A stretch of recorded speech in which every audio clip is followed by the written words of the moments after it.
Votre valeur ne dépend pas de ce que les autres pensent de vous.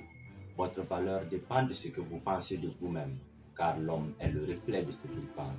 Si vous êtes nouveau sur cette chaîne, je vous invite à vous abonner et à activer la cloche de notification. Ce que vous pensez de vous-même détermine qui vous êtes et qui vous serez. Ne laissez personne vous dire que vous ne valez rien. Ne laissez personne vous dire que vous ne serez rien. Ne laissez personne vous sous-estimer. Votre valeur dépend de vous-même. Votre valeur dépend du respect que vous vous accordez à vous-même. Votre valeur dépend de l'estime que vous vous accordez à vous-même. Ce n'est pas ce que les autres pensent ou disent de nous qui nous détermine. C'est ce que nous pensons de nous-mêmes qui détermine qui nous sommes. Si vous pensez que vous n'êtes pas intelligent, alors ne le serez pas. Si vous pensez que vous êtes né pour être pauvre et misérable, alors ce serait le cas. Si vous pensez que vous êtes né pour souffrir, alors ce serait le cas. Car l'homme est le reflet de ce qu'il pense. Si vous pensez que vous êtes intelligent, vous le serez. Si vous pensez que vous êtes né pour être riche, alors vous le serez.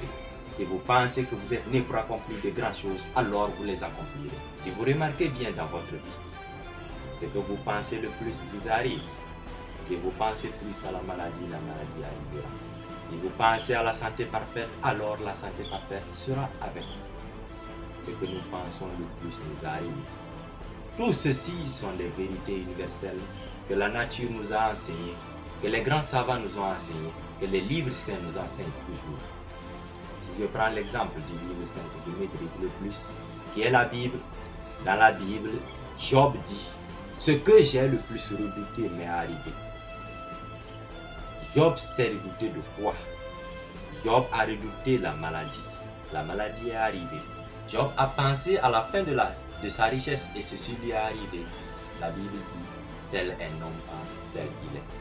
La Bible dit encore que la vie et la mort sont au pouvoir de la langue. Quiconque l'aime en goûtera les fruits. Tout simplement pour dire que par notre parole, nous pouvons nous condamner. Par notre parole, nous pouvons nous libérer. La parole vient d'où? La parole vient d'abord du fond de nous. La parole vient de la pensée.